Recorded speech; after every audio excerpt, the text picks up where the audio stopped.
Hey everyone, welcome back to the channel. So I have had to re-record this intro a few times because for some reason I thought it was January's finished pages, but of course it's not, it's February's. So here is February's finished pages. So if you can hear children in the background, they are still on the holidays. It's the last day of the holidays today. They're back at school tomorrow, so I'll be able to get some more real-time colouring chats, colour alongs up next week. But yeah, let's get into the colouring pages. So I've done some colouring pages this month and I've done some artwork this month. So this is my stash of colouring pages. Obviously I had a little name change on the channel a couple of years ago now. Because I wanted to incorporate artwork into the channel as well, not just colouring. So that's where Kirsty Colour and Sketch came from. But for a very, very long time, I hadn't done any artwork on the channel. So I have recently got back into that. So I will be showing some of my artwork at the end of the video. So if you're interested in seeing that, stay tuned to the end. But we'll do the colouring pages first. So you have just seen a sneaky peek there. So this one is from Hannah Lynn's new book. So I have forgot the name of it again. I keep forgetting the name of it. I hope this was from this month because I was a bit confused if I'd done this month's or last month's. But yeah, I don't think I showed it. I'm really not too sure. But I will show it again anyway. So this is a little self-adhesive bow that I stuck on there. I do like to add things to my colouring pages and this just went perfectly. I was thinking about putting two on, but when I sort of put it over the top to see what it looked like, it was too much. It was sort of overkill. So I just left it at the one. I really like the hair colour on this one. It's not too often that I go for bright hair colours like your bright blue, greens, pinks. So I did want to go for that on this page. I love how her skin turned out because I do struggle a bit more with the darker kind of skin tones. But this one I feel like it went really, really smooth. I don't know if I based it with an alcohol marker. This was the Winsor & Newton alcohol marker and then I put the shading in over the top. So I think that's why it's turned out really nice. Bits of sparkle. I think round the outside here is the Renaissance watercolour. Beautiful watercolours they are. And it was Polychromos pencils I think for everything else. Lots of white gel pen detailing as well, all the little dots you can see what making it look magical. And then a washi tape border. It's a really nice metallic washi tape. I think I got that one off Etsy. I want to say I got it off Etsy. It's here actually at the side of me because I've been using it. Yeah, I think that was Etsy if you're after that. But yeah, very, very cute. I'm hoping to get another Hannah Lynn page done from this book for March. So we'll see. So I'll pop that to the side. That's my only PDF this month. Everything else has been in my colouring books. So next up we have Little Secrets from My Fairy House, Clara Markova's new book. These are such beautiful books to have. Such beautiful books. Yes, they're quite costly, but if you get it directly from a lady on the Facebook group, she's called Tony, Tonnie. If you get it from her, to the UK at least, the shipping was rather reasonable.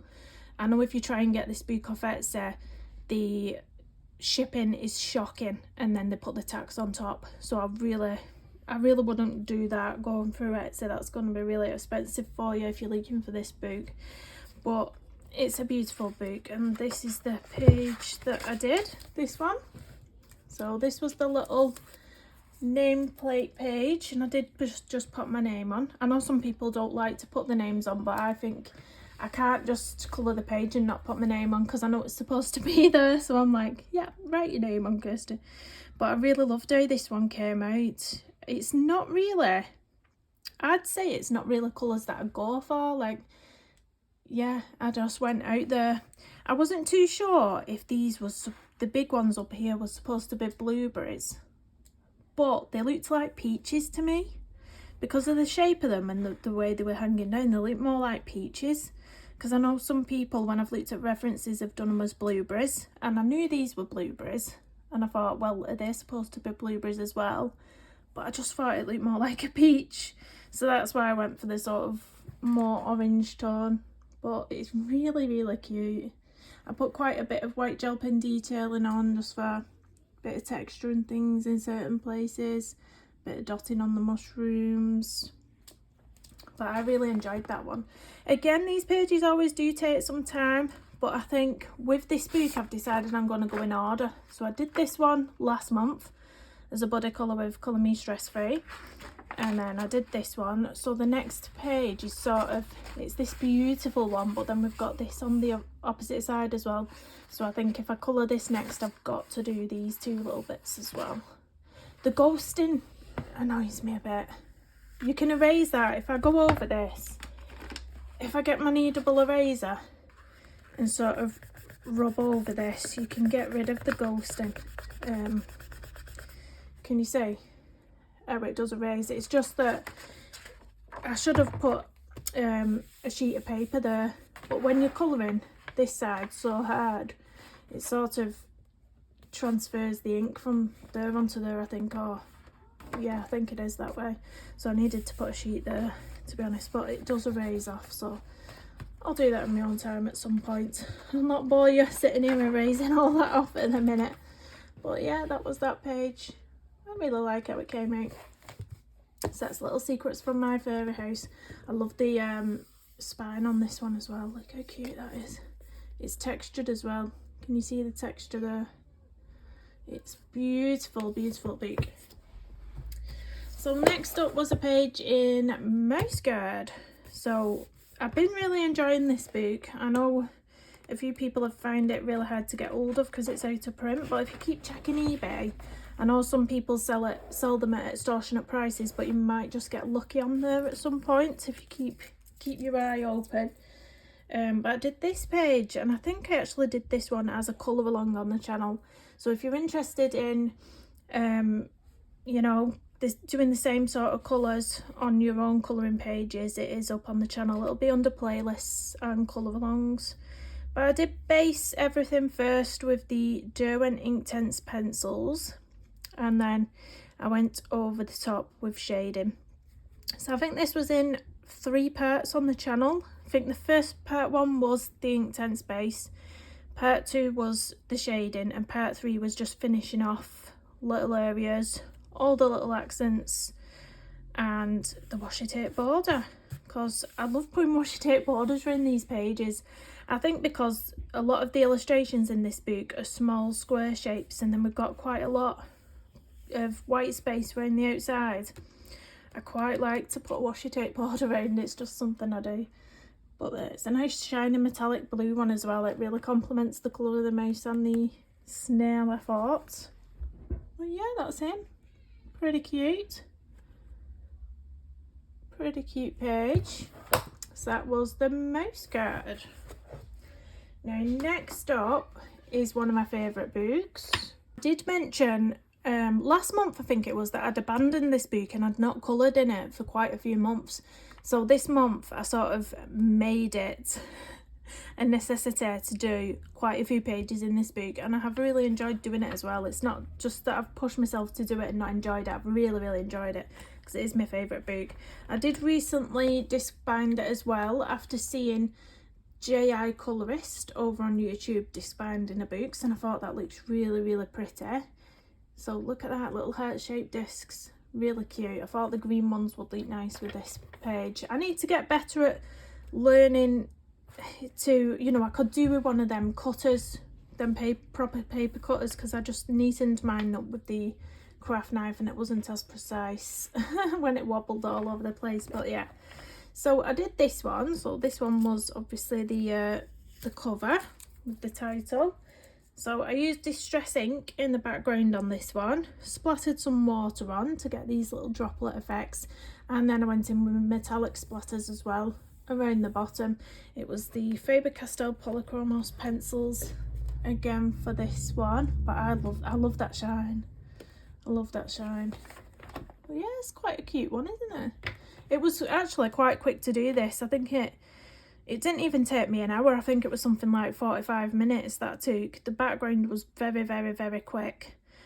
All this and the eggshell was very quick. The bit that took the longest was actually the shell, I think. But yeah, very quick page, that one. So next up in here, where's the tag? Oh, it was this one. Let me get it in. Not the frogs, it was the penguins. Now this was probably my least favourite page of the month. I had a really nice idea in my head of how it was gonna look and turn out, and it just didn't go to plan. I'm really not a fan of it at all. I put a base of Prima watercolour, I think it was, on all the rocks, but I feel like I picked out the wrong colour. I feel like I just don't like the colour of it. And then the second mistake I did was going in with a black pan pastel on this little guy, because I feel like it didn't give him any, you know, when you're just trying to do something that's black, it's better to build on the colour with different tones and colours. Like sometimes it's nice to put a blue undertone in, some greys and stuff like that. I went straight in with a black on here, and it's just, what's the word I'm looking for? It's flat. It's very flat. I just don't like this page, but hey ho. I could always, because I've got 2 copies of this and I've took both copies apart, and I can actually find, unless I've coloured on the, no, I've coloured on the other side. I was going to say I could find the other page and stick it in here instead of this one, but it'd be taking that out. I suppose I could do it again on my other book. But yeah, not a fan. Not a fan, but it is what it is, isn't it? Next one was this one. So this one was done as a colour along on the channel in 3 parts again. So the first part was all the background with pan pastel. So I did a little bit of a sky. You can only barely see the little clouds I put in. It's very delicate, very delicately done. The green under here was a pan pastel. I based the actual antelope with pan pastel as well. Part 2 I went over the antelope with a pencil. I think it was the antelope I did. And then part 3 was all of the grassy areas and the waterfall that I did, and all the little detailing. Yeah, I quite like that page. It's quite a neutral, very natural looking page. And then we've got this one at the side of it. I did that quite a long time ago now. But yeah, the antelope was this month's page. And then we've got one more page in here, if I can find it, and it is this one. So it is the Tasmanian Devils, and I really like this one. This is one I really like. So how I've done the fur on here is how I should have tackled the penguins, and that's why I'm disappointed in the penguins. I should have just done the exact same technique that I used on these with the pencils, and it's so much nicer. Look at that little guy. You can see the texture in the fur, you can see the little different bits of colours coming through. It's just a lot nicer, isn't it, than just whacking a bit of black pan pastel on. So disappointed in myself, but you can't win them all, can you? But I really like this one. The background I sort of went out there with. It's not really a bokeh background, it's a bit of a crazy background, I think, but it was quite unusual for me to do something like that, and it was just done with pencils. So I think I had some pinks and some orange pencils, and I just created these sort of little circles, and that was that. So that's all my pages in Fragile World. I'm not that far off completing this book, I don't think. Well, I feel like I've done a lot in it. There's still quite a lot of pages that I need to do as well, but I feel like I'm getting there with it. I'll be really excited when this is finished, let me tell you. So next up is one of my new purchases. So I bought this book last month after it was recommended to me, and it is by Paulie Brun, Animaux de Bois. I don't know if I've pronounced that right, but it's a French book. But you can pick this up off Amazon UK, and the page I did was this one. I love this one. I absolutely love this one. I would never in a million years have gone for this colour palette, but I did see one of my lovely subscribers and members, she posted her own blue colour palette picture up on Instagram, and it was a Mystic Art Mirrors page, and it was all lovely subtle tones of blue, and it was absolutely gorgeous. So B, thank you for the inspiration, and I love how it turned out. I love it. So not a drop of any other colour on this page apart from blue and a bit of white for the butterfly detailing. But yeah, how gorgeous. I'm going to do this more often, and I think this was just the perfect page to trial it on as well. All the background was very experimental as well. I didn't know there was such a large background area on this page that I didn't quite know what to do with it. So I just literally got my paintbrush and I just started dabbing paint on everywhere. It was all the metallic, Renaissance metallic paint. A bit of it was the Prima watercolour, the little splatters, and then another metallic washi tape border around the outside, and it had to be blue, of course. But yeah, I love this. I don't know if we can see it sparkling, all that metallic paint in the background. You can see it a little bit. Got the light a little bit. If you can hear my little boy now, he's right outside my door with his cars bashing them.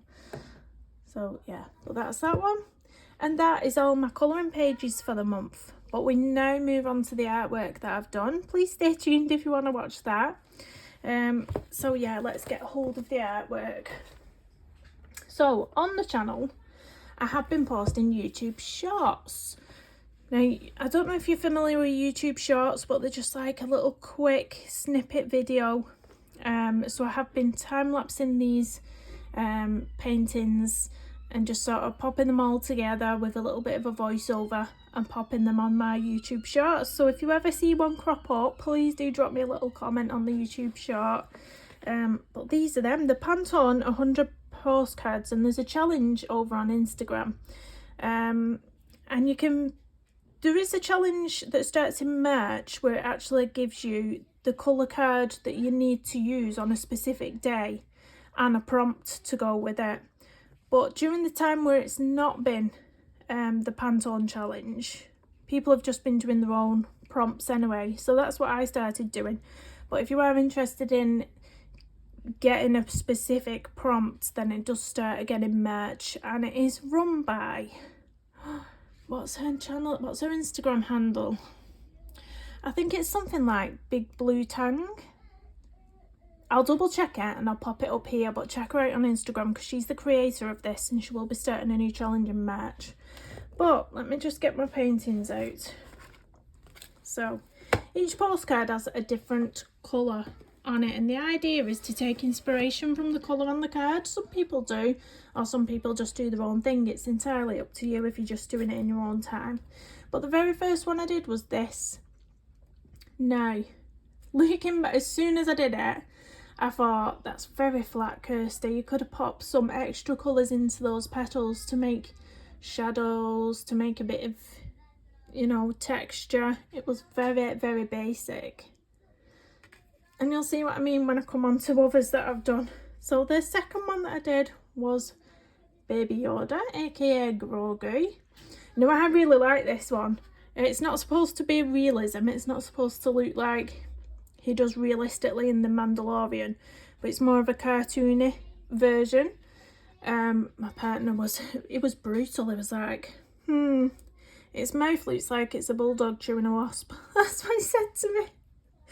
And I thought, oh, okay. But I thought it was quite cute. But there we go. Bulldog chewing a wasp. There's our Baby Yoda. Grogu. But I really enjoyed doing that one. I think it's cute. And then the next one that I did, I'm really proud of. Really so proud of, because I love this one. The third one was this one. And it's pansies. And I've been doing all these with gouache, in case you're wondering. I've been basing the card with a clear gesso and then painting with gouache. So these are the pansies. So you can see already from day 1 to day 3 the improvement already. Look at that, how flat that is to how detailed and textured them flowers are on day 3. It's amazing. It's absolutely amazing how much improvement you can get just by painting every day. I recommend it to anyone, because I started this challenge thinking, oh, they're just all going to be rubbish. But I didn't really care, because I just thought, well, you know, I'm doing it for me. I'm doing it for fun. I don't really care what people think. But yeah, look at the difference. And then day 4, I did a bee. Now, I'm happy with this, but I'm not. I feel like I've ruined it with the wings. So the background I was really happy with. I think the honeycomb looks really effective. The first little problem was the scale. I think it's very important to have scale within your artwork, and this bee is way too big. I think if it was sort of that big, from that finger to that finger, it would have looked a lot nicer. It would have looked more natural. And then the second issue was the wings. I totally ruined those wings by going in with the white, and it's so, what's the word? It's too loose and clumsy. I feel like if I'd have gone in with a really, really, really fine brush and done them very, very detailed and small, I think it would have been a lot nicer. So I might revisit some of these paintings and just see if I can, you know, improve on them, because I think that would be stunning if I just fixed those two little things about that page. But again, I'm not mad with it. I think it's quite nice. So the next painting that I did was day 5, and day 5 was this window, rainy day window. So I'd seen a little tutorial on how to do raindrops on YouTube, and it was sort of do a little white blob, then do a grey, don't know if you can see, let's bring it up, do a grey upside down U at the top, and then go around it with a black micron pen, but not a continuous line, so sort of break up the line as you're going around it. I think I used too much white, because someone did comment on my YouTube short saying it looked more like snow. So I don't know, do you think that's more like snow or rain? What do you think? But I took the criticism. I was like, you know, mate, this is day 5 of me learning how to paint. I think it's alright. It's not too bad. If it looks like snow, we'll just rename it Snowy Window. But there we go. So that was day 5. Day 6 was this little dude. So I've actually started getting my references off Pixabay. So Pixabay is an app you can download onto your phone, and all the images on there are free from copyright. So that means that if I get any references from there to do my artwork from, I can still sell my artwork, and it's not, you know, infringing. Oh, is that the right word? Infringing? But yeah, so Pixabay, I recommend that to anyone. Really, really loved how this one turned out, actually. Really loved it. I had a bit of a problem blending the background, and you can see a bit of a crack up here. But yeah, overall, I really love him. And then I decided to put some little dewdrops or raindrops from day 5 onto this one as well. So that was day 6.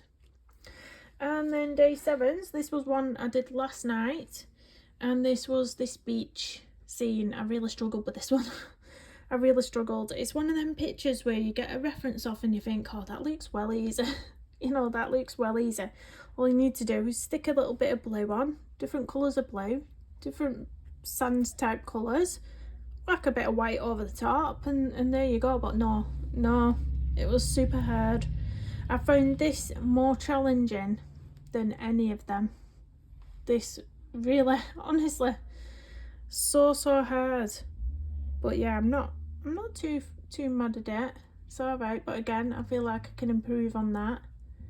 So yeah, I started this challenge 7 days ago. I had to recount them then, thinking, have I got that right? 7 days. Yeah, so I started this challenge a week ago, so that's why we've only got 7 paintings for this month. But I'm hoping in March, at the end of March's finished pages videos, I'll have, what, about 28 paintings to show you, possibly. Well, I hope so. Anyway, as well as my colouring, we'll see. I've been doing these ones in the evenings at night when the kids are in bed, so it's sort of took a couple of hours at night. Any colouring I do during the day when they're at school, so any filming colouring wise. But yeah, I hope you've enjoyed seeing what I've got up to. I've enjoyed showing you these paintings at the end, because I'm really quite proud of some of them. So do drop me a comment down below, let me know what you think, and thumbs up, big thumbs up as well, and I'll see you in the next one. Thanks everyone for watching. Bye bye.